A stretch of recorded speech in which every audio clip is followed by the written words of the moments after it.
যাকে আপনি অভিশাপ দিলেন, সে যদি অভিশাপের কাজ না করে, আপনি যে তারে অভিশাপ দিয়েছেন, এই অভিশাপ গিয়া আপনার উপরে গিয়া পড়বে। এই জন্য খুব সাবধানে অভিশাপ দিতে হবে।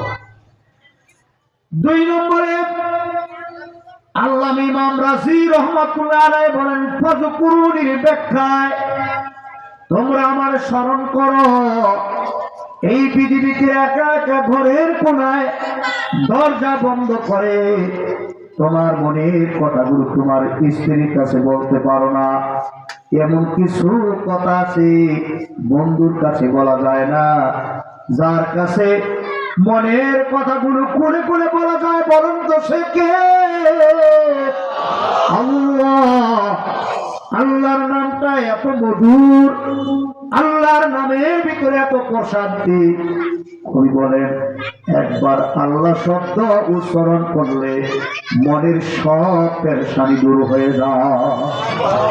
আল্লাহ নামের ভিতরে এক জাদু বিস্ময়কর মধু রেখেছেন এই নামের ভিতরে। সম্মানিত হাজিরিন, আল্লাহ তাআলা বলেন, আমারে গোপনে তুমি একা একা ডাকো, আমি তোমারে একা একা ডাকবো না। ও বান্দা বান্দিরা, আমি তোমারে স্মরণ করব কিয়ামতের ময়দানে, আবার জান্নাতুল ফেরদাউসটা দিয়া। আল্লাহ রাব্বুল আলামিন এরপর বলেন, তোমরা আমারে স্মরণ করো এই দুনিয়াতে, আর আমি তোমাদের স্মরণ করব কিয়ামতের ময়দানে, যেদিন বাপ সন্তানের পরিচয় দিবে না, সন্তান বাবার পরিচয় দিবে না, মা সন্তানের পরিচয় দিবে না, সন্তান মায়ের পরিচয় দিবে না। আল্লাহ তাআলা বলে, ওই কঠিন বিভীষিকাময় হাসরের ময়দানে আমি আল্লাহ তাআলা তোমাদের স্মরণ করব। সুবহানাল্লাহ।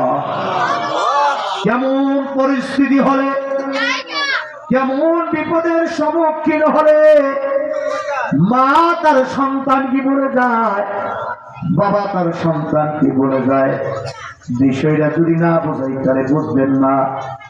কয়েক বছর আগে আমাদের ওই যে কাঁঠাল বাড়ি থেকে ঢাকার উদ্দেশ্যে ঈদ উদযাপন কইরা যার যার কর্মস্থলে রওনা করেছে, হঠাৎ করে পিনাকলসটা নদীতে ডুবে গেছে। 14 সালের ঘটনা মনে আছে আপনাদের?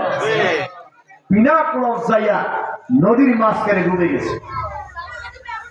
আমি কয়েক বছর আগে যখন ওই শিবচর কাঁঠাল বাড়িতে মাহফিল করতে গেলাম, একজন মুরব্বী এসে আমাকে সালাম দিয়ে বলে, হুজুর দোয়া করবেন, আমি এখন পৃথিবীতে একাই আছি। আমার স্ত্রী, আমার 2টা নাতি, আমার ছেলের বউ, ছেলে নিয়ে যখন ঢাকার উদ্দেশ্যে রওনা করেছে আমার ফ্যামিলি নিয়া, তখন আমার ওই ছেলেটা লঞ্চের ভিতরে ছিল। সবাই জড়ায় ধরছে, আমারও জড়ায় ধরছে, বসাও। 2টা নাতি আমার গলা ধরেছে, হাতে ধরেছে, দাদা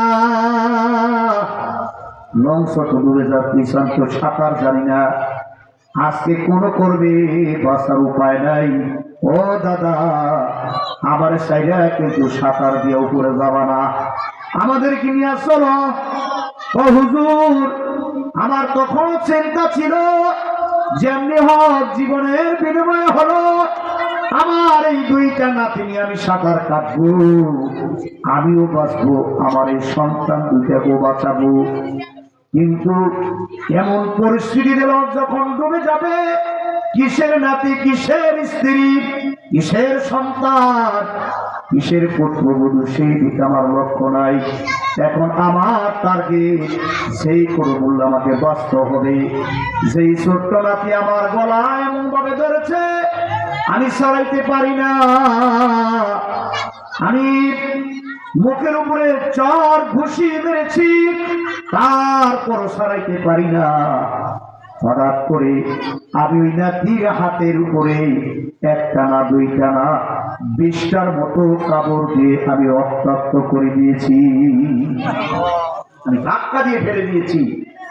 তখন আমার একটাই উদ্দেশ্য, আমার একটাই সেন্স তখন ছিল, যে কোনো মূল্য আমাকে বাঁচতে হবে, কিসের নাতি দিয়ে কি করবো। যখন আমি তীরে উঠছি তখন আমার ওই নাতির কথা, যেই নাতি আমাকে এমন ভাবে ধরছে, দাদা বাঁচাও বাঁচাও, আমাকে একবার একটু সাঁতার কাইটা উপরে উঠাও, আমার ওই কণ্ঠটা এখনো যেন কানে বাজতেছে। এই জন্য আল্লাহ রাব্বুল আলামিন কোরআনুল কারীমে বলেন, ওয়া মান ইয়াত্তাকিল্লাহ ইয়াজআল লাহু মাখরাজা। আল্লাহ রাব্বুল আলামিন বলে, যারা আল্লাহকে ভয় করবে আল্লাহ রাব্বুল আলামিন তার জন্য যথেষ্ট হয়ে যাবে, আর তার জন্য এমন ভাবে রিজিক আসবে, আল্লাহ তাআলা এমন ভাবে তার জন্য জীবিকার ব্যবস্থা করবে, জীবনে সে কল্পনা করেন এই রিজিক কোথা থেকে আসলো। এই যে এই বছর আগস্টের 26 তারিখে আমার ছোট ছেলে 4 বছর বয়স অপারেশন করতে দিছি, ডাক্তারের কাছে ভর্তিছি। ডাক্তার অপারেশনটা না করে পারা যায় না? ডাক্তার বলে, ওর সেই অবস্থা অপারেশন না করে আর কোনো স্বরূপ নাই।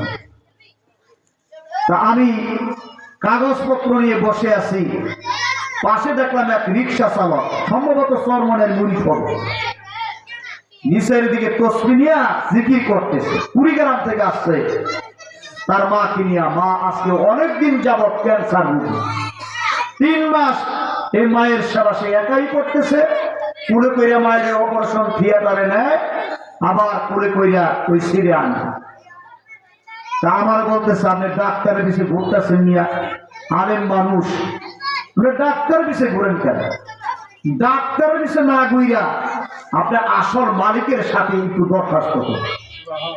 আমি মনে করছি হাসপাতালের মালিকের কথা বলছি। আমি বললাম, মালিককে? ওই আল্লাহর কাছে 2 রাকাত নামাজ পড়ে দোয়া করে দেখবেন ডাক্তার আপনার কাছে যাবে।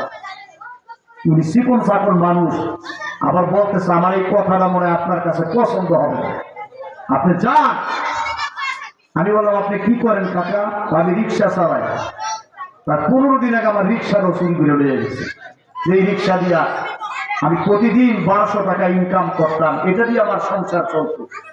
কিন্তু আজকে সেই রিক্সারও নিয়ে গেছে। তারপরও আল্লাহর বান্দার বিচলিত নাই, ইমানটা সে কিভাবে মজবুত করে নিছে যে আল্লাহ সব কিছু কর্মওয়ালা চান। ওনার কথায় আমি চিন্তা করলাম, অপারেশন থিয়েটারে যখন নিয়ে গেছে বাচ্চাটাকে, 1.5 ঘন্টার কথা বলেছে অপারেশন করতে লাগবে, সেখানে 4 ঘন্টা পার হয়ে যায়, বাচ্চা আনে না। তখন আমি ধরে নিছি বাচ্চা আর নাই, এত বাচ্চা ওর উপরে অস্ত্রোপচার করছে, বাচ্চা মনে হয় তাহলে দুনিয়ায় নাই। আমি চিন্তা করলাম, এখানে দাঁড়াই থেকে আমার লাভ নাই, বসে থেকেও লাভ নাই। আমি খাস কামরার ভিতরে গেলাম, যেখানে কেবিন, ওখানে চলে গেলাম। আমার বুজুর্গ জাহির করার জন্য কথাটা বলতেছি না, ওই লোকটার কথায় আমি যে নামাজ পড়ছি, আমার জীবনের সমস্ত নামাজ, রোজা, আমার তাসবিহ তাহলিল সব এক পাল্লায় করে দিলে ওদিনকার একটা সাজদার সমতুল্য হবে। আমার মনে হলো আল্লাহ যেন তার কুদরতি হাতটা আমার পিঠের উপরে দিয়া বলতেছে, যাও যাও, তোমার বাচ্চা তো হাসপাতাল থেকে অপারেশন করে এই মাত্র বের করছে, যাও। আমি তাড়াতাড়ি দৌড়ে গেলাম। যাওয়ার পরে ডাক্তার বলতেছে, বাচ্চার নাম দেয়, বাবা কোথায়? আমার বাচ্চাটা বের করলো। বের করার পরে শুধুমাত্র অপারেশন থিয়েটার থেকে আসার পরে এতটুকু বলছে, বাবা আমি একটু পানি খাই। তখন আমার কাছে ওই বৃদ্ধ লোকটার কথা মনে পড়ছে, আসলে যে উনার একই, উনার ভরসাটা আল্লাহর উপর কতটুকু ভিড় করে নিয়েছে। কিয়ামতের ময়দানে দেখবেন কিছু লোক যাদের অনুসারী ছিল, যাদেরকে আমরা অনুগত করে চলছি, এরা জাহান্নামে, তাদের কথায় আমল করছে তারা জান্নাতে। বক্তা ওয়াজ করছে ঠিক, কিন্তু নিজে আমল করে নাই, কিন্তু শ্রোতারা তার কথা আমল করছে, সে জান্নাতে চলবে। আপনার মাপকাঠি, আপনার জানাজায় লক্ষ লক্ষ মানুষ আসবে, আর আপনি জান্নাতে চলে যাইবেন। দুনিয়ার সব মানুষ যদি আপনার জানাজায় আসে, মক্কার ইমাম সুদাইসি যদি আপনার জানাজার ইমামতি করে, তাহলে আপনি মনে করছেন আপনি জান্নাতে চলে যাবেন নামাজ না পড়িয়া। আর যদি দুনিয়ার সমস্ত মানুষ আপনাকে উপেক্ষা করে, আপনাকে মূল্যায়ন করে না, আপনার জানাজায় 3 জন মানুষ আল্লাহ যদি করে মাফ করে দিলাম, তাইলে আমাদের হিংসা করিয়া কোনো দরকার আছে? কোনো। একজন মূর্তির সামনে সব সময় ডাকতো সোনা সোনা সোনা, তার এটা তার প্রতিমার নাম। হঠাৎ অজ্ঞতাবশত মুখ ফসলে বের হয়ে গেছে সামাদ। এই সামাদ শব্দ যখন উচ্চারণ করছে, আল্লাহ তাআলা তার শেষ ডাকটা কবুল করে নেন। জীবনভর নামাজ পড়ছেন, রোজা রাখছেন, হজ করছেন, যাকাত দিচ্ছেন, কিন্তু আপনার ইখলাস নাই, নিয়ত সহি নাই, তাহলে আপনার নামাজ আল্লাহ দরবারে কবুল হবে না। যদি নিয়ত যদি সহি থাকে, খুলুসিয়াত থাকে, ইবাদত করছেন অল্প, এই অল্প আমলেই আপনি জান্নাতে যেতে পারবেন।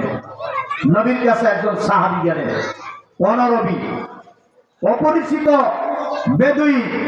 তিনি গিয়ে বললেন, নবী গো, আমি আপনার হাতের উপর হাত রেখে এই মুহূর্তে কালেমা পড়তে চাই। নবীজি তার সামনে হাত বাড়ালেন, ওই লোকটাও হাত দিয়ে আবার ফিরত নিয়ে আসলেন। নবীজি আমার ডাক দিয়ে বলে, ও অনরবি, তুমি তোমার হাতটা কেন নিয়ে যাও? লোকটা বলতেছ, নবী, আমি যদি আপনার হাতের উপর হাত রাখি, আল্লাহ তাআলা আমার গুনাহ মাফ করবেনি।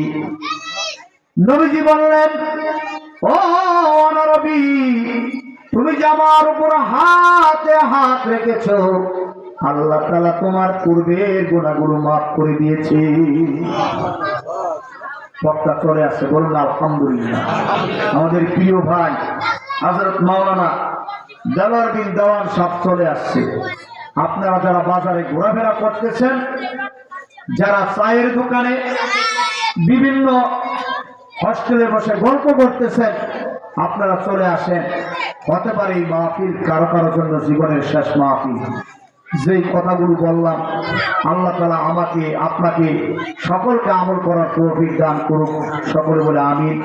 আপনারা সুস্থ থাকুন, ভালো থাকুন, এই আশা ব্যক্ত করে আমার আলোচনা এখানে শেষ করছি। ওমা আলাইনা ইল্লাল বালাগুল মুবিন। আসসালামু আলাইকুম ওয়া রাহমাতুল্লাহি ওয়া বারাকাতুহু।